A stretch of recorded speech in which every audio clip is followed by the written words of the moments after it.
it kind of reminds me, like when you have those like World Book Days at school, and you have to come dressed as your favorite fictional character. It's like Yeah. I've decided to, to come dressed as you today because I just What are the chances? And I was thinking the exact same thing. I thought, you know what? I reckon Kristian is probably going to wear blue. yeah. So why not do the matching thing? But then we both got the memo. So that's the main thing. We got the email that said everyone today should wear either a blue shirt or something that has like a jean-like material on it. Yeah, and we have to pay like £1 to our teacher just so we can like get permission to wear our own fucking clothes, which is ludicrous. I never Oh, actually. bugger that! I'll set the trend. I'll do the one, and everyone can pay me £1 to wear blue tops and whatnot. It's funny that. I guess it's all marketing, isn't it? We're trying to brainwash people into buying our shit. So it's like, yeah, buy our shit, wear our clothes, become us, and that's our. You'll have to get like a little logo and like have it printed or stitched onto your top, and then you can just have your own like clothes line that can say, like, if you want to look good going out to talk to women, like buy my outfit. These are like preset designed clothes that are guaranteed to get you results. That is funny. It's like the Casanova day game model. Just have to buy my clothes, say exactly what I say. That's how you get your top 1% date in life. Rinse and repeat, done for you, works every time. $99.997. We'll do a pre-sale where people get like $15 off. Action take a discount. Mate, it's sorted. That's it. That's all it needed. We just needed the fucking denim shirts. That's all it was. Yeah, my I've got my white shirt on. I won't take that off. Although I could probably like do the button up, and then that kind of looks a little bit more like you. I think I'm probably a bit hairier than you are. So to keep the stream then more PG. Yeah, there you go. Now we're a bit more matching. Yeah, fine. Oh, and we got the glasses as well. We got the glasses almost matching. Mate, it's meant to be. So what are we talking about today? I put the title on the video. Can't remember what I titled it, but we had an idea for a discussion, didn't we? So yeah, do you wanna explain the reason for the stream, what we're gonna talk about, and what the people can expect to get from it? Yeah, sure. So I suppose we kind of saw like two possible things to talk about. One was that comment that you saw on your other video. I'll bring it up because I can't remember it off the top of my head otherwise. But we had a guy who left a message who'd sort of said that he'd been practicing doing approaching for a long period of time, and then he'd met someone, but then he kind of got a little bit too eager, I think, in the relationship, and then it sort of fell apart. He's back to doing approaching again, and he kind of felt that the whole experience would be kind of daunting to start from scratch. So I think probably a great topic with that would be to talk about just the long-term and short-term approach to dating, and that everyone's going to go through this same circumstance. But I think it's just important to recognize what you're doing it for, so you aren't wasting your time. And then the other one, I think, simply from inspiration from the thumbnail that you put with the big googly eyes and stuff, which honestly, it genuinely tickled me when I saw it. I thought, like, you know what, talking about charisma and just why it's so important, I think, when you're talking to people, and why it can help you to just stand out from other people who are very likely doing and saying the exact same stuff as you. Because, let's face it, anyone who's learned from a dating coach or who's watched content online of dating coaches, they have, in some form or another, have literally copied and pasted exactly what a coach has said, and have probably found most of the time that it just hasn't worked for them. That they've tried it and they're like, how is it that the coach said it, but it hasn't worked for me? So I think definitely the discussion of like charisma, what it is, how it works, how you can develop your own charisma and your own style of talking to people. I think could be a really, really good topic as well to discuss. Yeah, I agree. I'm just going to position myself in the bathroom. I'm going to sit on the toilet because the lighting's better in here. I don't think I've ever seen a discussion where one guy sat on a toilet and then both guys like dressed the same as each other. But maybe that will tie in nicely to charisma. I think a big part of charisma is Could living on. make for a good title for a video or for like a podcast or something. Like you, Yeah. like toilet time with Christian Casanova, you know, and like toilet weekly talks. podcast Or we could call it. We speaking could to your no. favorite experts. We could call it chatting shit with Kristian Casanova, and the USP is I'm sat on the toilet. I think that would actually be great. I think Or that'd be that could amazing. be the logo and like the Atlanta thing of like doing this as well, where you're like resting your head on your chin. That's you, but just sitting on the toilet. I love it. Chatting shit with Kristian Casanova. We'll get all the big hitters in this podcast. We'll get like Obama, Trump, Zuckerberg. We'll get them all here. Roundtable discussion. But I do think that's like an integral part of charisma. It's like finding your own approach to life and like just like I think just like finding like making things like making jokes out of things, like just like finding ways to be funny, like self-amusement, like, oh, I'll sit on a toilet, that's funny. And I think like not worrying too much how you're going to be perceived by other people, but it's like I'm just going to say this because I enjoy saying it makes me laugh, and like I don't know, I think that's a big part of it. But anyway, probably getting ahead of myself. The first thing you mentioned was like long-term, short-term dating. So guys need to be aware of what they want, why they're getting into this.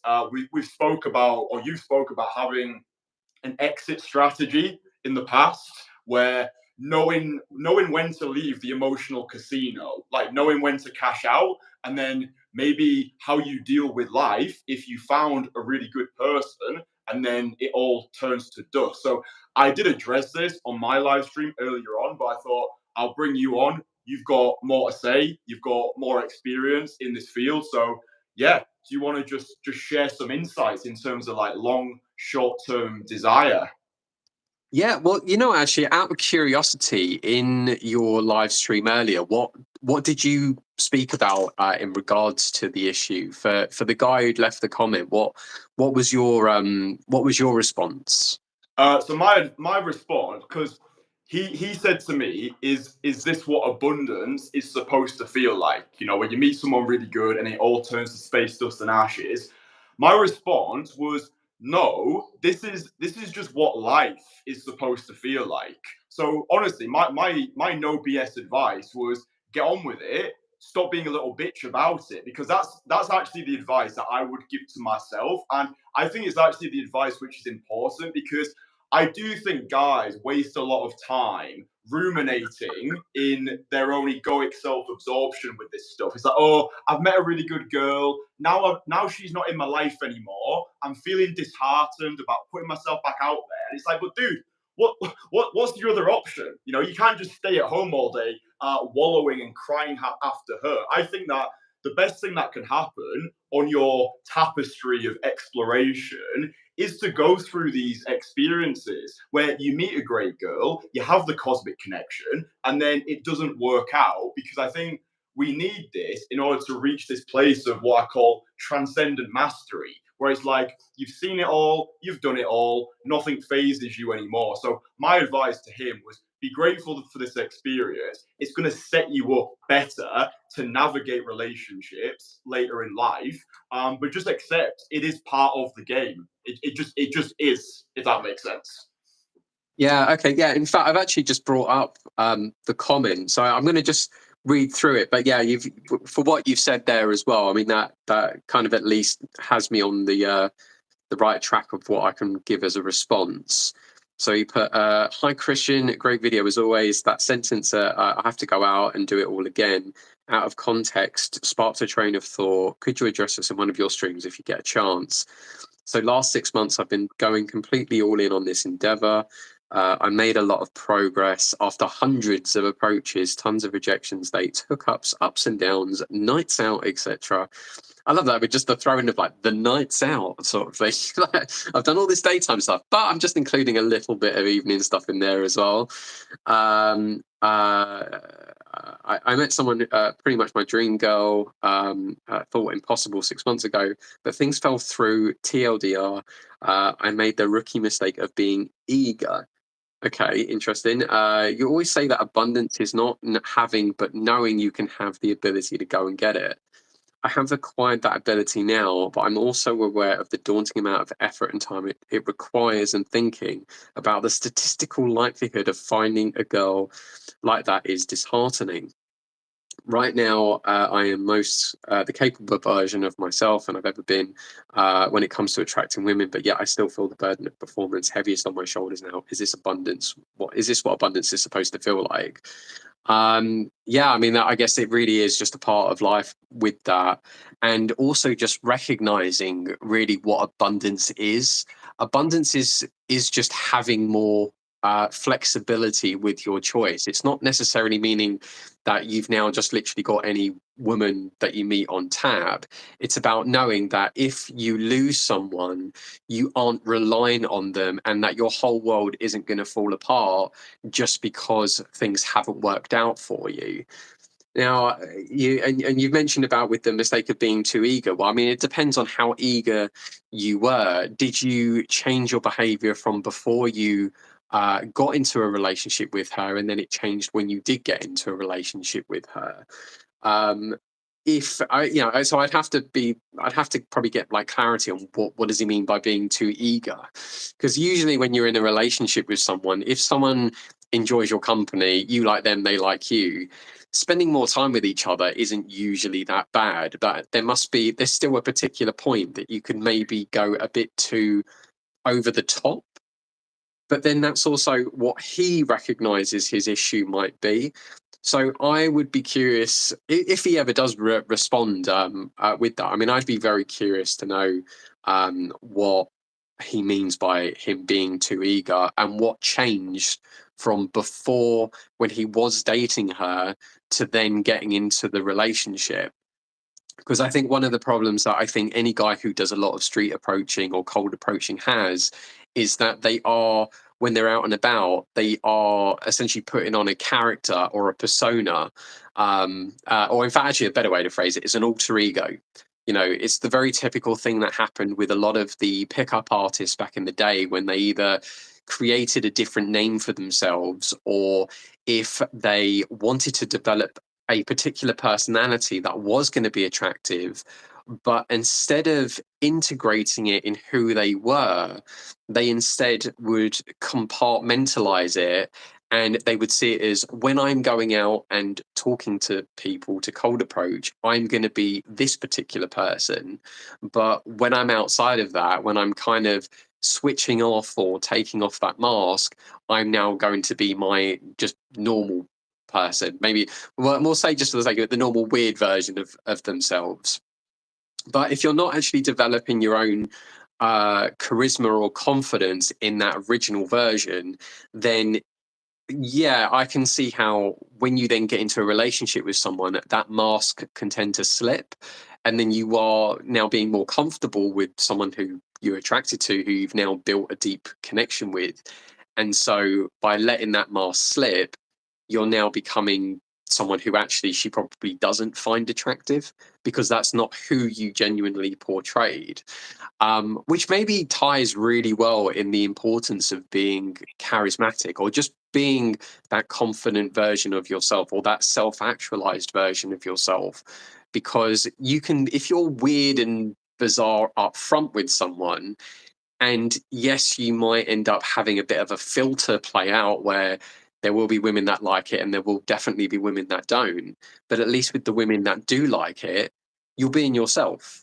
And if you've done the whole cold approach thing with them, you've been then they're going to be attracted to you because of that kind of confidence that you've got, that you've had the balls and the courage even to go and speak to someone. So yeah, I'd be curious to know what he sort of says about him being too eager. But I mean, this is certainly, I think, a common situation that does play out for a lot of guys in this industry, where maybe they weren't expecting that they were going to find a relationship, and then just out of the blue it happens, and maybe perhaps they're not prepared for it.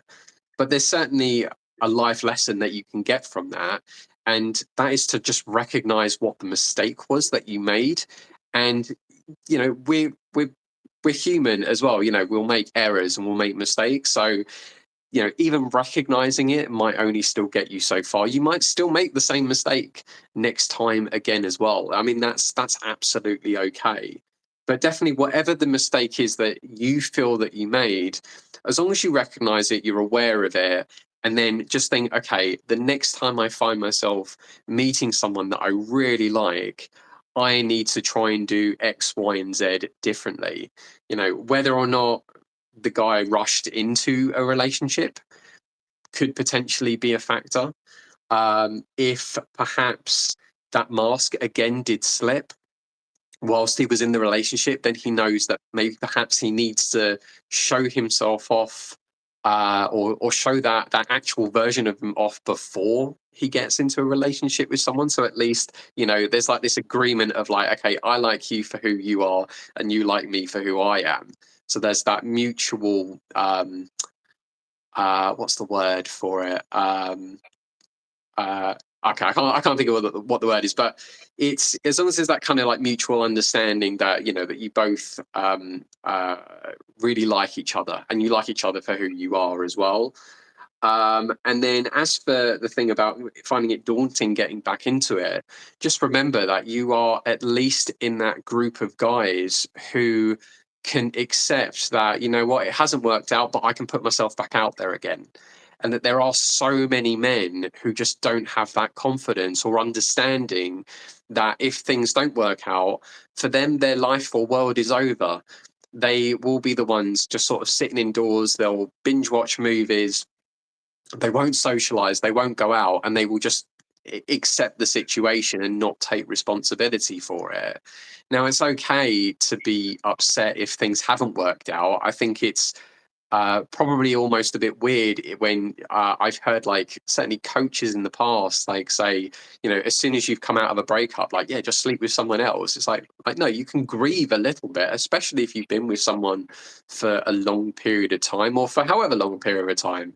No one likes to lose someone. So, accept the situation for what it is and just remember that you can put yourself back out there again. Is it horrible to have to start again from scratch? It is, because if you've invested your time in someone and if you've invested in that build up to meeting someone, then yeah, it's a bit like having like a rug pulled out from under your feet. It's absolutely understandable. But unfortunately, and as Kristian said it, that's life, and you really do have to just sort of stop moaning. You have to get on with it, which is the harsh reality of it. It's okay to grieve about it for a week, but after that, you have to be like, okay, well, look, I have to make a decision. Either I'm going to try and get back with that girl again, which probably will be a big mistake, or I need to move on. I need to put myself back out there and I need to look for something new. I'm recognizing what the mistakes were that either I may have made or what she may have made, or just recognize even that maybe you just weren't compatible with each other and being like, that's okay. I know what I need to look for the next time round. I know what I need to do differently. And I think actually as well, I've known guys who have, when they go out and they meet people, they try to put on this real like masculine frame and they think, right, I have to portray myself in this particular way. And of course that is just part of the mask. And then when they meet someone, they then eventually sort of like soften a bit now that all that hard work has got them the result. And now they're in a relationship. And then of course they're now a person that the women just weren't attracted to. So yeah, I think that's probably everything I can think of really for that. I mean, I don't know if you've got any sort of like extra things to add on to things that I mentioned there. I think it was similar to what we were speaking about the other conversation: attraction versus retention. Yeah, you can get really good at the 5-minute sales pitch, but then when it comes to the long-term commitment, I think that a lot of people end up getting into relationships with strangers because both parties, because the girls do it as well, both parties are presenting themselves as their perfect selves during that initial dating dance. But I've noticed for me, because I used to do that as well. I think we're all guilty of doing that, and it makes sense, right? I guess it's a survival instinct as well. Like we want to be loved, and we want to be able to pair bond with a suitable mate. So it's just like marketing, right? You're not going to be like, "Oh, my product shit, don't buy it." I mean, that might actually work. So anti-marketing there, but I think generally speaking, most people do want to present their best selves, but usually I think guys don't know what their best self actually is. I think guys think they need to put on this certain type of performance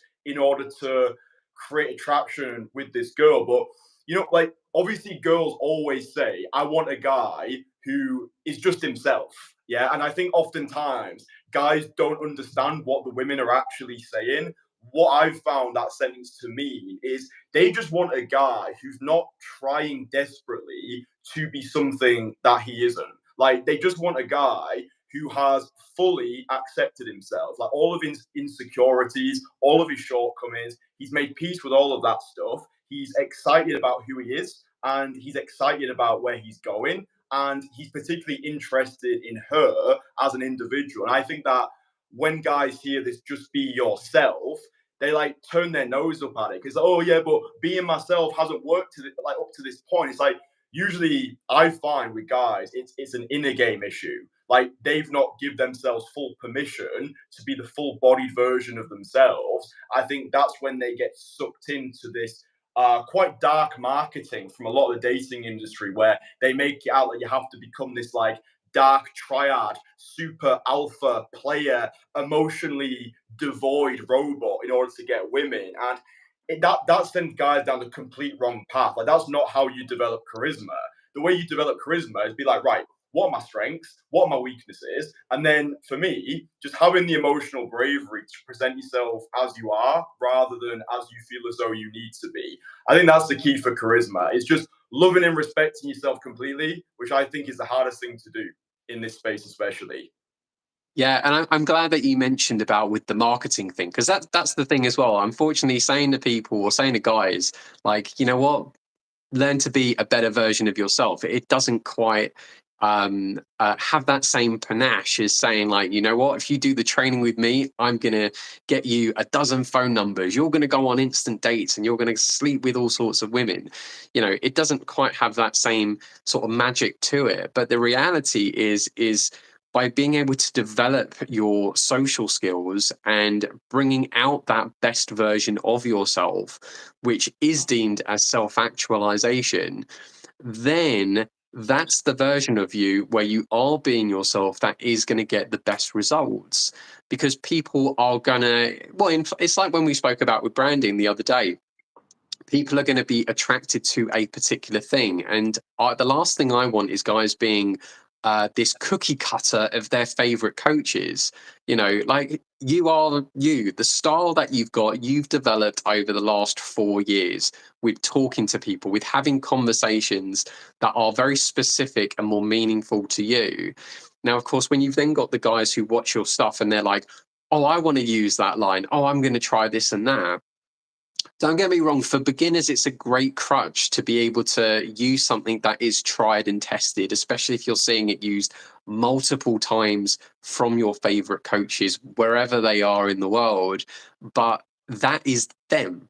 That isn't you. And even then, the way in how they deliver their jokes, their humor, their charisma, and definitely their personality is down to them. You have to unfortunately try and find out what works for you. And the only way you can do that is by having your own individual conversations and discovering for yourself what works and what doesn't. And the more that you are practicing your social skills and talking to people, there is no reason why you can't become a much more confident version of yourself. And the other thing that you mentioned was that guys just don't know what that looks or feels like because they haven't experienced that confident version.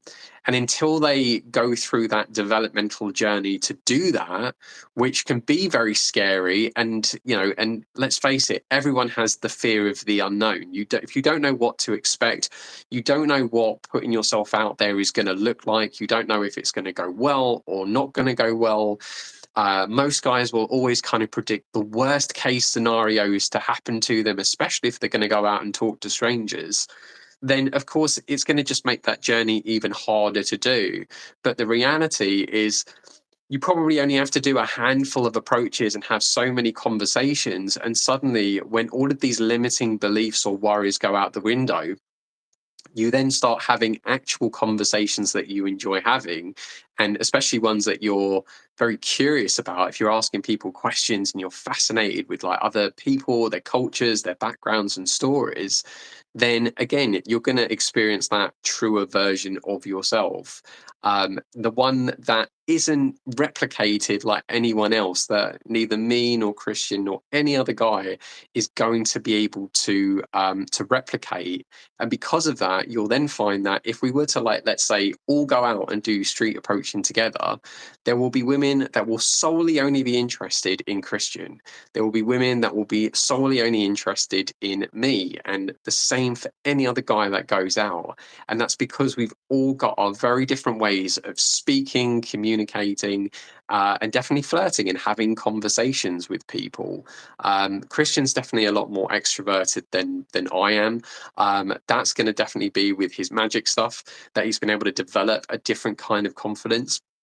Whereas for me, I'm certainly that little bit more private when it comes to things as well. So we're going to then probably also, and again, branding wise, we're going to attract a very different kind of women as well. You know, it's very, very natural. And yes, there'll be women that probably like us all anyway. But point being is, you're going to get people who are very much attracted to individual personalities and traits, and that is something that you definitely want to try and develop over time. Yeah, I think that one of the biggest realizations I've had with all of this stuff is how the majority of it is all the inner game, like the internal work. Like I think a lot of guys, I understand it, they put a lot of focus on the external. And when I say the external, I don't just mean the way they look, but definitely like you say, the things that they say, like using regurgitated lines or different frameworks or models. I'm sure that does have its place for a beginner, someone who just needs some structure, like riding the bicycle with the stabilizers on. But you realize that it's not even about what you're saying or how even you're saying it. It's about who is saying it. That's the Mm. main thing. It's about who's saying it. Like, who are you when you're delivering those words? Because if your life is one big mimicry, you're just walking around the streets of London saying what you've heard every day gamer and his dog say. You've got the leather jacket, you've got the ripped jeans. You're wondering why you're not getting anywhere. It's because that internal work needs to be done. And when I say internal work, it just comes back to what we're saying. Giving yourself full permission to be as you are rather than as you feel as though you need to be. And I do think that being part of a like-minded network of guys who are all on the same path, who can call you out on your bullshit as well. Like if one of my guys starts saying shit that I say, or I can tell he's trying to put on this act or masquerading as whatever, something that he's not, I'm like, mate, what are you doing? Like, you know that's not you. Like, I know who you are, and I know your most attractive self. Like, that's not you. So stop trying to be these caricatures of people that you're not. And I think that's what I've learned is I think coaching in this space, I think it's teaching guys how to teach themselves and giving them permission to be the full size versions of them rather than like little miniature versions of me or anyone else that they've fucking consumed over the years. So yeah, I think it's mainly in a game. It's all about how you feel about yourself. It's how compelling you feel in the current moment. That means practicing good habits as well. You know, get away from negative people. Change location if your environment is castrating you of your confidence. Stop consuming so much content, so much social media. Stop complaining. Stop crying about your problems. No one's coming to save you. But I think, yeah, just understanding that internal state equals external reality. It's all about how we feel about ourselves. It's all in our minds. Yeah, and I think actually a great umbrella title for all of that is just the fact that it really is the external that influences guys the most. I mean, we're kind of grown up to be constantly influenced by our surroundings and perceptions of things that are going on. But at the end of the day, it's got to be down to what your personal or genuine happiness. Is that have I worded that right? Yeah, well, your own personal happiness is really important, and it's got to be about what you want to do rather than being influenced by other people in doing so. And that definitely ties into a lot of the inner game or the limiting beliefs that people will have about themselves. And it's a difficult one. I mean, like I remember when like the day game blueprint came out, and this is going back like a decade ago. And I remember I was working with Johnny Berber at the time, and we had this like fantastic campaign kind of going on against the daygame.com company at the time, where Johnny, the content I was doing with Johnny was about teaching guys to be more authentic and genuine, whereas the day game blueprint, which is still kind of going on to this day. I mean, coaches still are teaching the same sort of structure and method of it, which sadly they're not really giving Tom Torero the credit that they should be, really. But they are still teaching a model which isn't really allowing guys to break out of it and just develop their own character as well. But I mean, like definitely, like even back then, it was just funny that we had like this sort of like war thing going on, and it was great because it was good promotion for both us and for also for daygame.com. But then you had this really clear separation of the guys who wanted to learn how to be more confident or develop their personality, whereas you had the guys who were like, no, I want a system. If I use the system, I can get things to work. And hilariously, what would always happen is if you had guys who came to do the authentic stuff, they kind of stayed doing the authentic stuff. But if you had the guys who did like the day game model, yes, it worked for them, but they'd get to a point where they were like, I'm a bit fed up of saying the same thing, or because I was practicing down Oxford Street, someone else has been doing the exact same lines, and I stopped someone and she said, you're the third person to say that exact same thing to me. So, there was then a lot of repetitiveness with the lines and routines that were being said, as opposed to the guys who were being very genuine and just sort of learning to develop their improv skills. And they were able to communicate in a way that genuinely made them stand out from the guys who were using the lines and routines.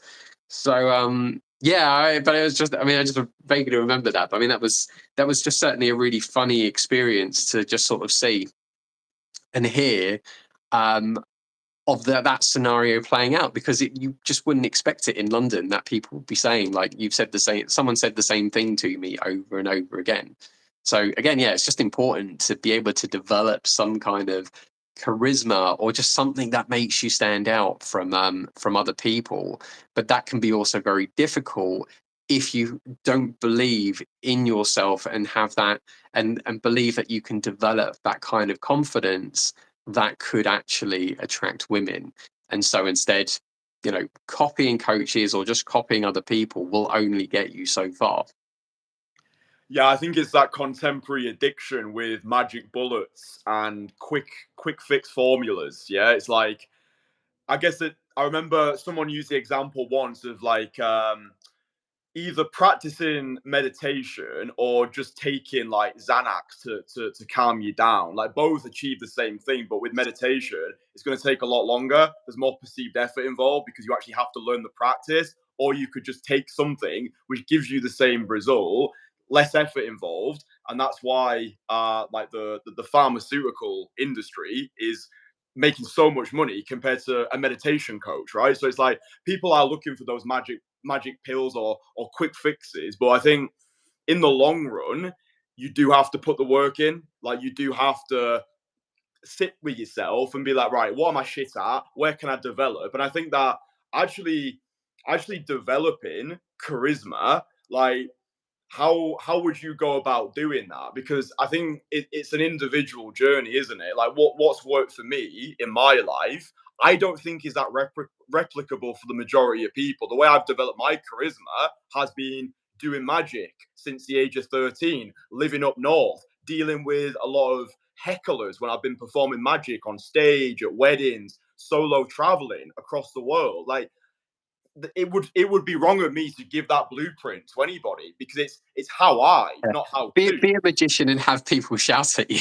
That's it, yeah. And it's like, to me that works, but it's like the common man is not going to replicate that. So would you provide a blueprint to people, or do you think it's more of a get to know somebody and then work it out from there? In a way, it's kind of probably a mixture of the two. I mean, you kind of said it yourself. I mean, everyone's going to be very different, or it's going to be a very individual, tailored experience with trying to develop your own confidence. Definitely going out and just getting used to talking to strangers or new people is a universal thing anyway. I mean, if there was just a blueprint to say, right, how can you work on your social skills? Just go and talk to new people. That is just going to be the somewhat easy fix, or just the obvious fix for something like that. But when you've got things like how can you bring out someone's personality, that as well, I would say, is going to be more tailored. So like, I like to think that I've got quite a dry sense of humor, and even then, like I'd like to think I'm a very creative person when it comes to I think just anything, even in conversations. I remember when I got into pickup back in 2009, um, the first exercise that I was ever given in the realm of it was from a charisma coach, a guy called Marcus Oki, fantastic guy.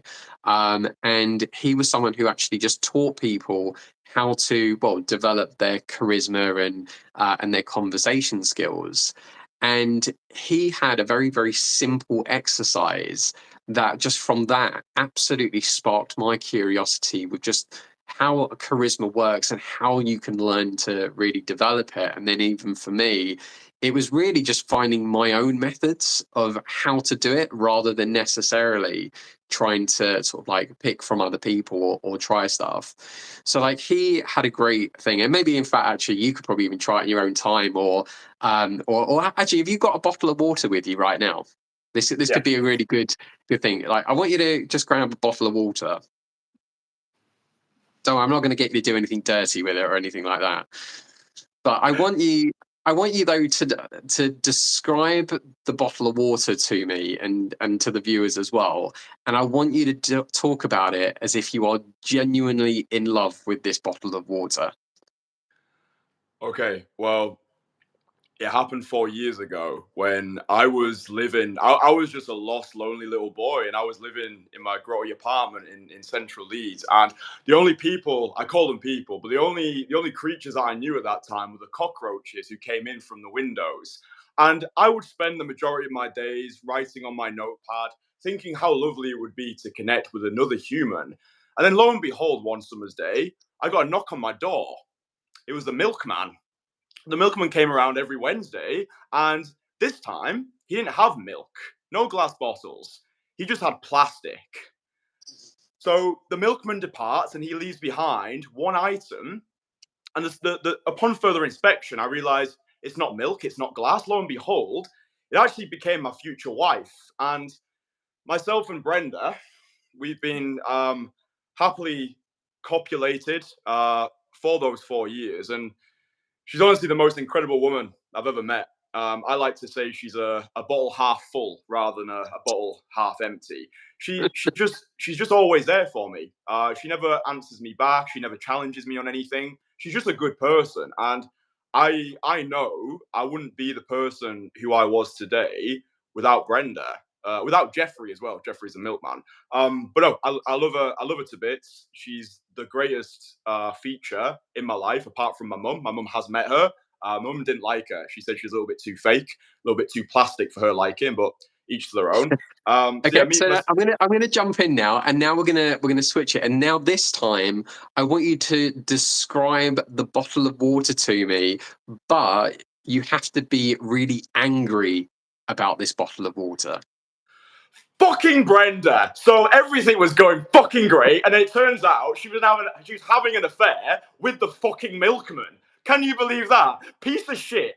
Absolute piece of shit. I was livid. I took her to the recycle bin that day, never heard from her again. So there you go. So I mean, that was very on the spot, but isn't it interesting how when you're just not really thinking about what you've got to say, and you're just literally going with the flow with it. Just how amazing it is to just be really creative and out there. Now, of course, you've got practice anyway with having so many conversations under your belt from over the years. But for other guys, it's that for me, when I did that, I found it the most funniest thing. And there was, I think, another guy who was there as well, who was actually being coached by Marcus at the time. And I was just sort of working in the office because that's where they had their session. And I was just asked to join in.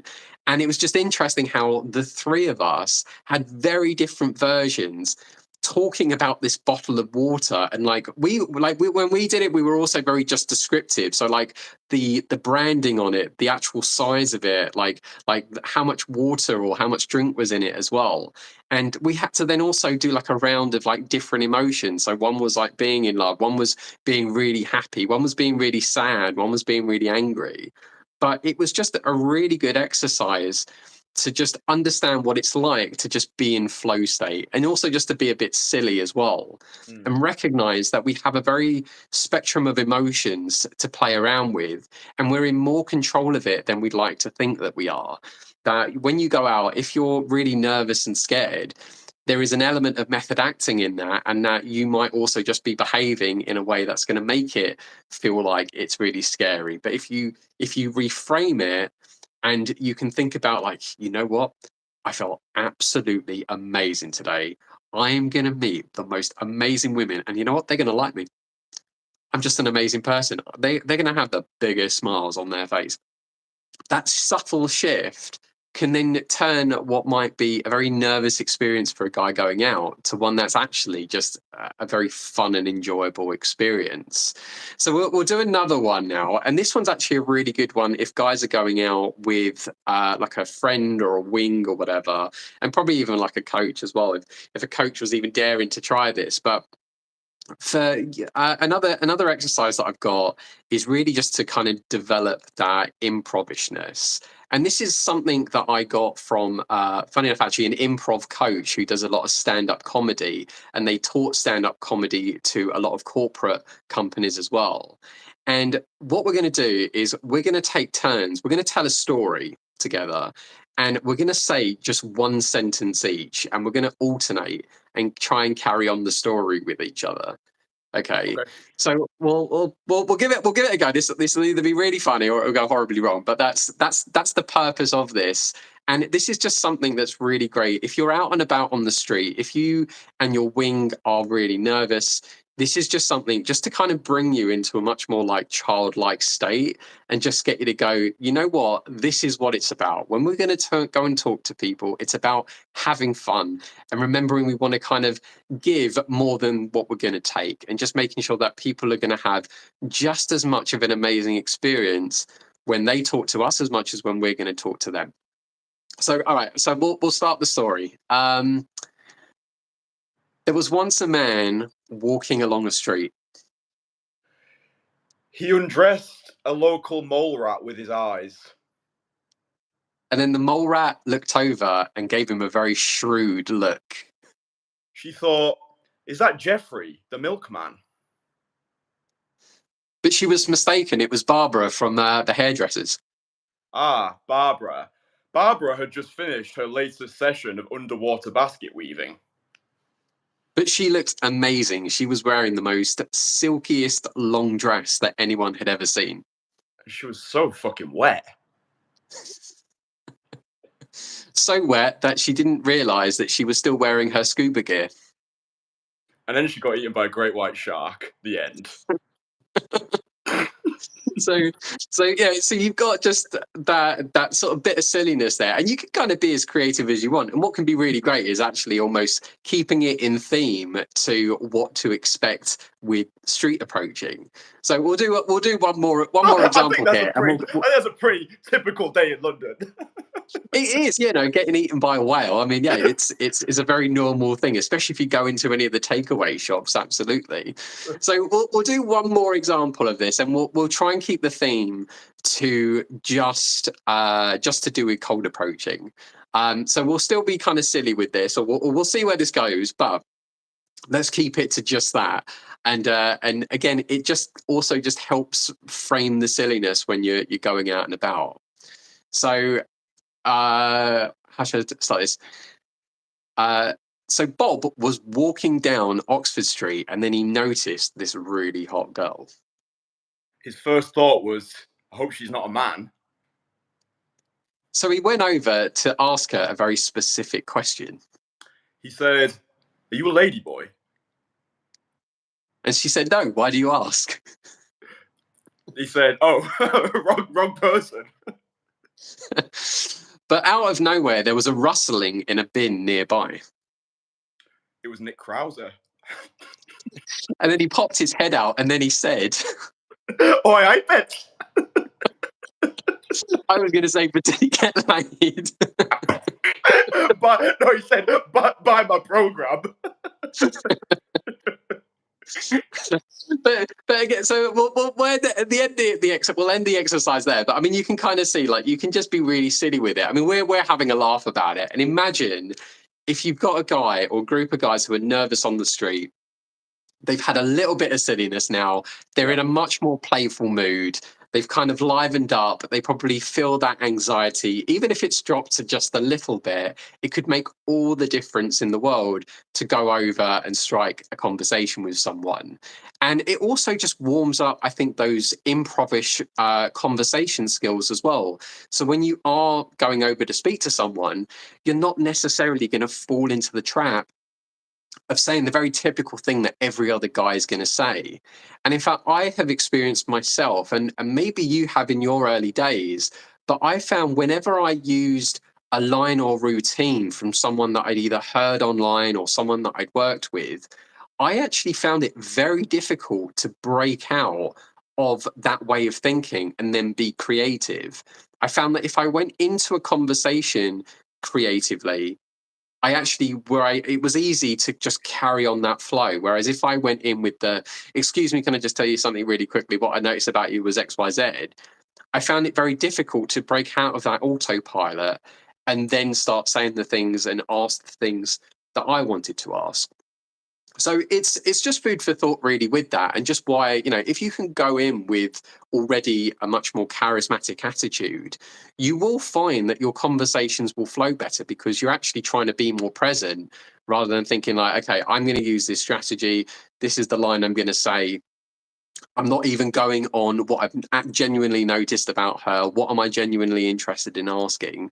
You're actually going in with a very different mindset as opposed to one that is a lot more fixed and routinely. So yeah. Yeah, I think what we just did there, my energy already feels so much lighter. I feel just by doing that exercise, I feel more in a social flow state, and we've been able to achieve this online as well, which I think is amazing.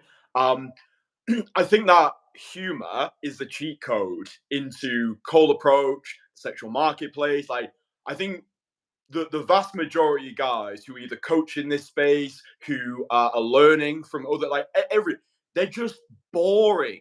They're so boring. Like, when was the last time? I'm not speaking to you, but just the general guy. When was the last time that you actually laughed? Like, really just laughed, like rip roaring belly laughter. Like, I think it was Charlie Chaplin who said, "A day without laughter is a day wasted." And I can feel it in myself as well. If I've been on my own for a couple of days because I've been working, like, I start to get very tetchy. I start to feel more anxious. I start to feel more inside of myself. But then as soon as I meet up with somebody, as soon as I engage in laughter, in humor, or even if I just like make my own fictitious, nonsensical narratives in my mind, it reconnects me with that child again. And I'm like, wow, we've been taking this whole thing so seriously. And I think, like, the way that I view it is like it's like a dichotomy. It's like treating life as this serious game, but simultaneously seeing it as one big joke as well. I do think that the Achilles heel of many guys in this space, they just take it way too serious. They're not having enough fun with it. They're not having enough fun in their day-to-day life. And like, girls just want to have fun, right? She feels what you feel. If you're just so pent up with stress and rage, you've not laughed in about 10 years, it's no wonder why they don't want to date yet. Yeah. So it's like, I don't know. I think it's just one thing that doesn't get addressed enough in this space. Humor, like actually enjoying yourself, having fun, learning to laugh your way through life. I think it's the cheat code. Well, to add on to that, I mean, the thing over the years is that coaches have mostly taught like, oh, well, you've got to be masculine, you've got to have a particular frame. So of course, then you've got guys who maybe are more charismatic or maybe have more of a sense of humor. They're being told like, oh no, you have to be really serious. You have to like go in, you have to stand in a certain way and do all this and that. But if that's not them, then that's not them. And it is kind of sad that, you know, humor isn't really expressed enough, or again the charismatic side of things aren't expressed enough in this industry, because again it doesn't quite sell the masculine James Bondy kind of frame that if you act and behave in a certain way then you will just seduce every sort of woman. But there are plenty of women out there who do like, you know, a charismatic and a funny guy. Now that's not to say then that you then just become the guy who's like the comedian on the street, because I've known a coach or two who was that, and their results were very all over the place. But it is trying to just sort of work out that balance between having a very sort of like masculine like frame to one that actually has humor and again your sense of humor and personality in that as well. In a way you might have to kind of have that pendulum swing. You might have to experience like the extremes of both to then kind of like work out like, okay, this is the balance, this is the kind of person that I want to be in that. Does it lean a bit more to like the really like serious side, or does it lean to the more sort of like sillier, funnier side? And that's going to be a very individual thing for guys anyway. But yeah, it really isn't taught as much as it should be, just simply because I think a lot of the coaches in the past, most of them just haven't had that kind of personality.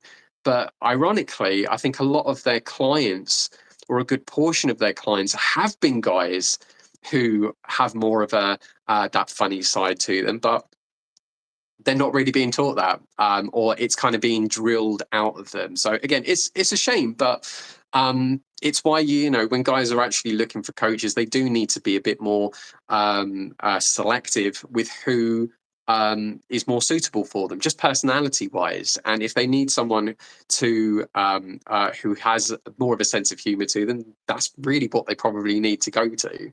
But you could definitely get great results from just being more charismatic and not necessarily trying to be like have this serious look on your face and stuff. Because I think then you get guys who probably even like forget to smile.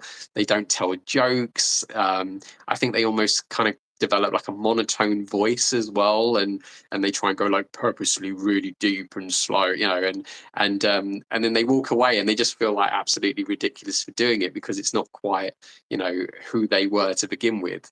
Whereas I think when they kind of relax into it, they get a bit better. Yeah, and oftentimes as well, I find that it can take a guy, if he doesn't have a lot of experience with cold approach.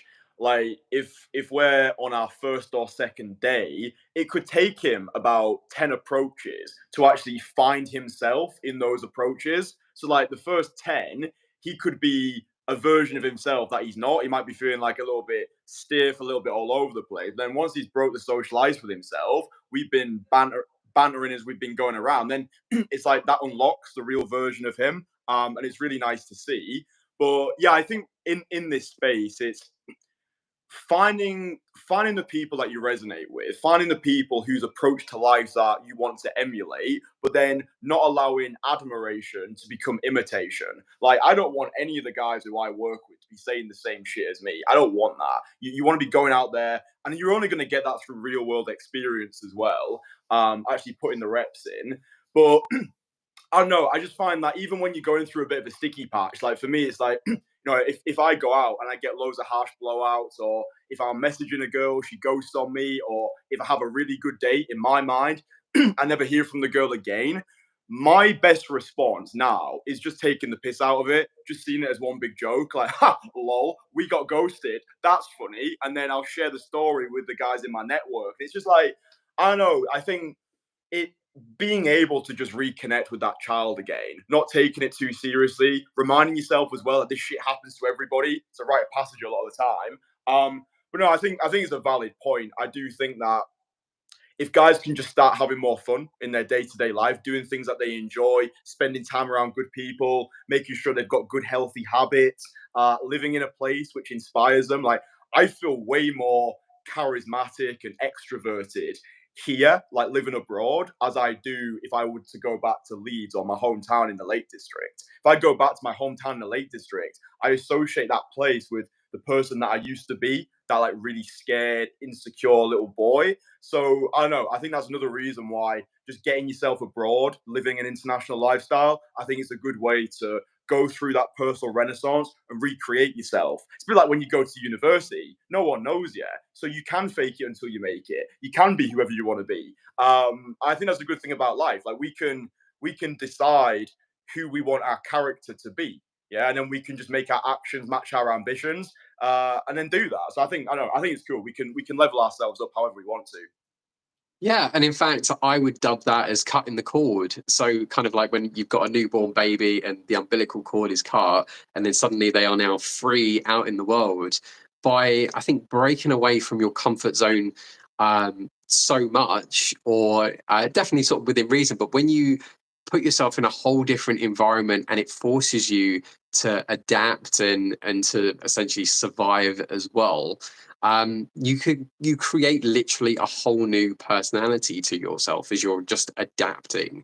But yeah, I mean, it doesn't surprise me that being able to be away from Leeds or be away from up north, you have now completely separated yourself from the lifestyle and the experiences and stuff that you've had, and now all you're doing is experiencing what you've had so far in this new environment, and that is just all of your reference experience. And because of that, you will then develop a level of confidence that's going to be great for that area. So if you're meeting people who are very relaxed, very open-minded, very charismatic as well, then that's going to bring out that part of the personality in you as well. It's a bit like just experiencing osmosis, really. I mean, I've had that with spending so many years around dating coaches, and the way in how they speak and how they articulate themselves, as well as even the knowledge and stuff that they've had, you know, rubs off.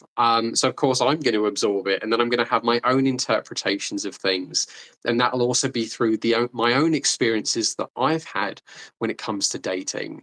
And you're in a position as well that because you're in a whole different environment, you're experiencing a very different dating culture, and you're what would be the way to say it? I mean, you're from a completely different gene pool to what they are, so you're also going to be considered a very sort of like rare exotic thing that people there are probably going to be attracted to, because they'll be like, oh, I don't get to meet a British guy that often, or I don't know how big the culture is of white people out there, but maybe even that they might go, oh well, we don't really get many white people out here. Oh well, there's something attractive about that. So being out in different places, just I think also brings out a different level of confidence and personality in people, and that can be a really great thing, especially for guys who are anxious or shy. And if they are just always staying in the same environment all the time, then you're not also allowing yourself to thrive and develop your confidence if all you know is just literally, the unhappy lifestyle that you've got. You're not really experiencing the world, which maybe also ties into like the hero's journey thing, which I know we have spoken about in other videos as well. Yeah, I think ultimately with all this stuff, you don't know what you don't know, and if nothing changes, nothing changes. It's like guys can be in this space for 10 years. Like I've met guys who are in this space, guys who've been doing the whole cold approach thing way longer than I have, and they've literally got nothing to show for it. They're pretty much still in the same position that they started about 10 years ago. Apart from now, they're more bitter. Their self-limiting beliefs are even harder to break because they've just not got anywhere. And I think a big part of that, which is what we're trying to help people with, is just getting yourself that point of reference. Yeah, if you always do what you've always done, you'll always get what you've always got. And I think one of the best things that we can give to guys is giving them the ability to actually watch themselves back, get feedback, learn where they're going wrong. And I just think it's important. Like, I know from my experience, I wouldn't have got as good as I got in the speed of time that I did without having that point of reference. Like, actually being able to watch myself back. I thought that the first time I went out filming with you, I thought, yeah, I've absolutely crushed it, because obviously I have my magic background. I was like, yeah, I'm confident, I can do all this. And then I had the horror show of my life when I watched those clips back for the first time. I was like, fuck me, I'm shit. Like, it was just such an eye-opening thing. But like, if I hadn't have got that reference point early in my journey, I would still be that same person from 4 years ago. I'd still be speaking really fast. I'd have my legs really wide apart. I'd be doing like the kung fu moves. Like, it was just. Well, I'll always remember the really sort of funky trainers that you'd end up wearing as well, because you They were had pretty like a cool. leopard skin Yeah. pattern, I think, on one of them, from what I vaguely remember. Yeah. So yeah, for anybody that doesn't know, we run single day sessions in London, specifically in London, for guys who are looking to make really fast progress and actually get feedback on their skills. For me, it's the best investment that guys can make. We've got it running in London, single day sessions where the guys, they go around with you. You've got, how many years is it? 14 years of experience? A bit more than that, about 16 now. In fact, I think I'm having my anniversary. It's either this month. Shit, actually, it's about 4 days. I would have been in the industry about 16 years. Jesus Christ! I know. Yeah, it was the seventh of April. Well, bloody Crazy. So time's flying by there. with with with Lost track of all that. with all the stuff that we were speaking about in terms of osmosis, soaking up other people's experience and approach to all of this stuff. Yeah, do you want to just tell the people, if they're not aware already, of the sessions that we run, why they're beneficial, and why they're going to help save a lot of time and a lot of effort when it comes to cold approach? Yeah, so I have filmed in this industry for easily the last 10 years, but I've worked in it for the last 16 years. So I have seen and heard everything there is when it comes to conversations when guys have done cold approaching in any sort of environment. And I have certainly been able to recognize through just seeing so many replications of approaches playing out, like what guys are doing right and what they're doing wrong, what sort of like conversation mistakes maybe they're making, how they're presenting themselves, literally everything. And I can definitely pinpoint very quickly now just what small things guys need to like change and tweak to start getting results. So Kristian and I have certainly collaborated together to be able to put together an experience where I will take guys out, I will film them, I will give them some coaching as we are walking around to certainly make some tweaks and changes as you're spending your time with me. And then after the session, after the filming, which is going to be just for literally all of our eyes only, that footage then gets sent to Kristian and to yourself, and you can get feedback and advice on what changes you can be making to actually be getting better results. So I really like being able to give advice on the more like technical elements. So I like looking at the body language, linguistics, and also the actual content itself. Whereas at least with Kristian's able to give much more on the actual conversation skills, building attraction, and I suppose pretty much everything really to kind of like do with game in general.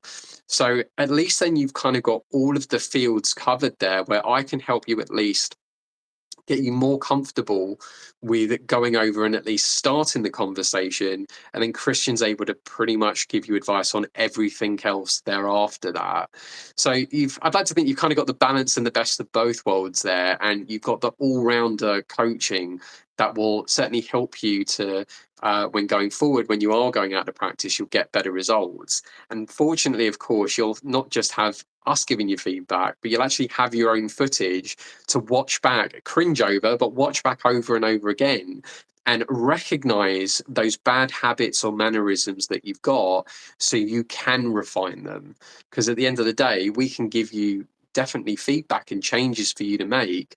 But when you recognize them yourself and you become aware of them, it's so much quicker to be able to overcome them. Because at least it'll be almost be like a trigger. You'll just instantly sort of feel it, be like, oh no, I'm doing that again. No, I need to stop doing that. So it can be a really, really good experience. We've had at least sort of 1, 2 guys who've done this so far, and they've had really, really good results from it, and they've thoroughly enjoyed it. In fact, actually, it might be worth asking your client actually if he'd be happy to do a testimonial, because I think you said that he'd actually shared the footage in your Entourage group, and then everyone was able to give feedback and advice on it. And I was pretty pleased with him that he reached out actually again recently after now that he's feeling better from being ill. He wants to do another session. I think we're going to do that on Monday. But it's just good also to be able to just re-implement the coaching that you get, and then be willing, however much time later, to go out again, have it filmed again, and just see where you're at. And actually, that is the case with at least this client. But makes a massive difference, I think, being able to watch yourself on camera, see how you are in your approaches, and you can then be the one to certainly implement the changes that at least we can give you feedback on. Yeah, I think it's one of the best things that you can do, and I can say that from personal experience.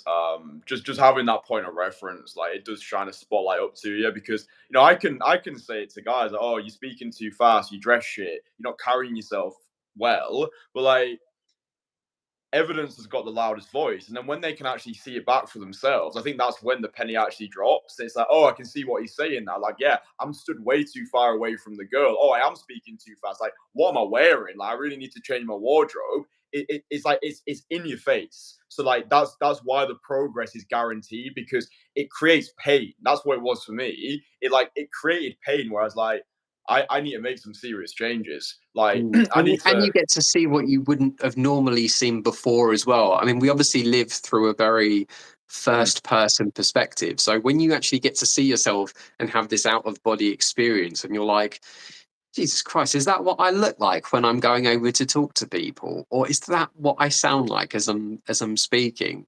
It really does change the perspective, because you're now seeing and experiencing what those around you are experiencing. And again, it's just that shift very few people really get. And it's why like coaches have been able to do so well and improve so quickly with their businesses and their experiences with meeting women. Definitely dating coaches, I should probably put in that category. But it's just amazing then just how quickly you can improve yourself by seeing what you look like from another perspective. Yeah, I honestly think a day with us is worth about a year on your own. I really believe that. Like, if you can get expertise in a field, and you get to watch yourself back, and you get feedback from what you've done during that single day session, you're saving yourself so much time, energy, and effort. I think that is the biggest reason why guys don't make progress in this space particular, because they just don't know what they don't know, and they're not prepared to actually ask for help.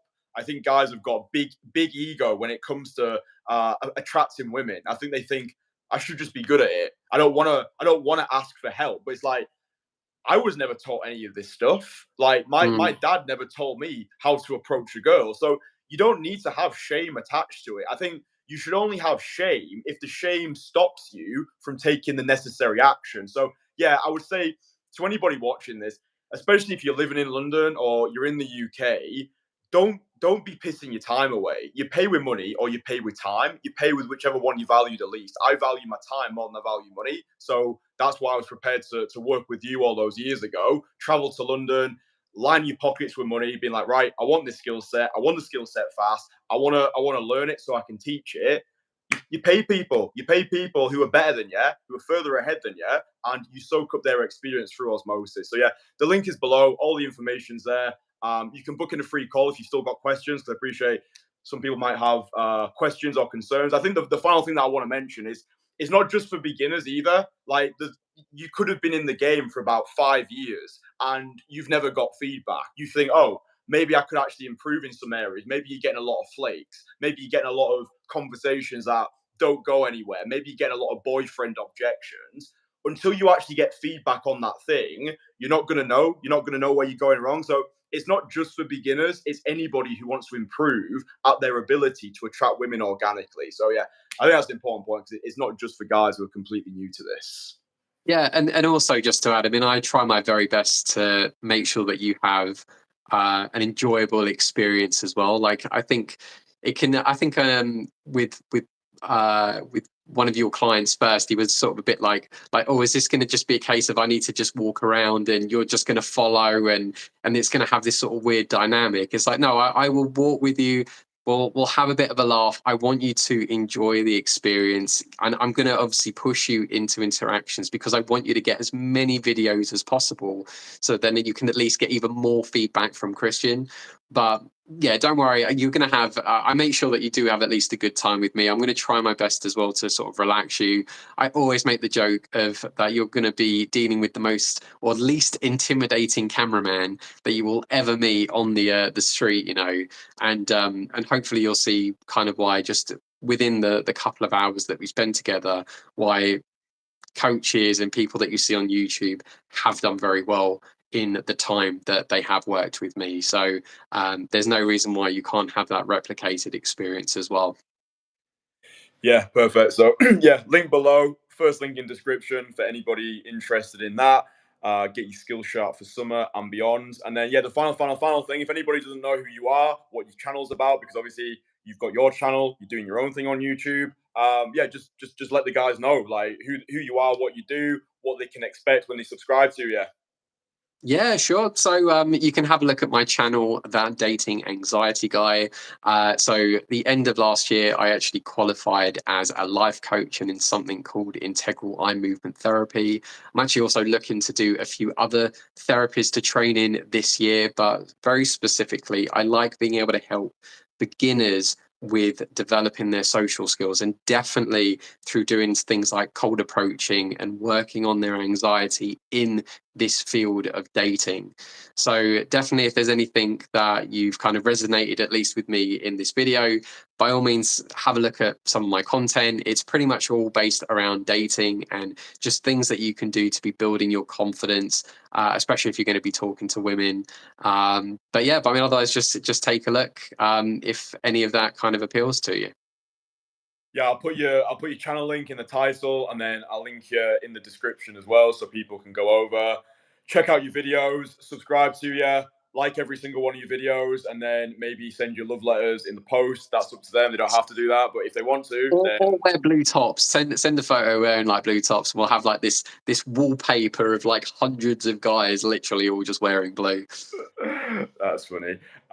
Yeah, thank you for another 10 out of 10 life-changing, mind-bending, reality-shattering discussion. Yeah, I think that these conversations, they supply so much value that guys can implement to skyrocket the results with cold approach, with dating, and hopefully just getting closer to a position where they actually like themselves. So I think that's the most important thing in this space, whatever you do in your life. It's just getting to a place where you love and respect yourself. I think everything's easier when you are operating from that place of self-adoration rather than self-deprecation. So yeah, like the live stream if you found it useful. Links for everything are below. If you want to work with us, get feedback from us, Daniel's channel, everything is below. So click the links, follow the links. Everyone's happy. Nice one. We'll do this again in the not so distant future. I know we've got more topics to discuss. And yeah, if anybody has got any topics, leave them in the comments below. If you've got anything that you would like us to discuss on these live streams, we're making these live streams for you. So we want to be able to address your personal concerns. Yeah, that's what the comments are for. Please stop asking, how tall am I? I've explained before. I'm 4'10" on a good day. People asking you how tall you are. It's like one in three comments is how tall I am. Like, dude, I'm making such a great video here. It doesn't fucking matter how tall I am. I tell you what is funny though. I mean, like, I think every coach that I work with over the years has always been much taller than me. I mean, I'm only about 5'8", and I swear every single time I have to like look up to them. Or it's why like people over the years have sort of said like, why is the camera angle always looking up at them when you're walking around? It's like, well, unfortunately, I haven't got a yellow pages to stand on every time or strapped to my feet, so I can at least be the same height as them when we're walking around. But that's funny. I had no idea that people were asking you how tall you were. The funny thing is, the most recent one, it was on a video which I wasn't even featured in. It was a video, and it was a video that I recorded at the Muay Thai fighting in Thailand. So it was just these two random Thai boxers who were in the video, and the guy was like, "How tall are you?" I'm like, "Bro, I ain't even in this video." That's like, anyway, I They don't didn't know. like think that maybe you were one of the people in I the think ring or so. something. Like, They think I'm a Thai dearie fighter. me. Oh, God. that's funny. Anyway, yeah, Kristian Casanova in field. It's just like a Muay Thai ring. Anyway, all right, I'll let you go. Thank you for your time. We'll do it all again soon. Look after yourself. Will do. Take care.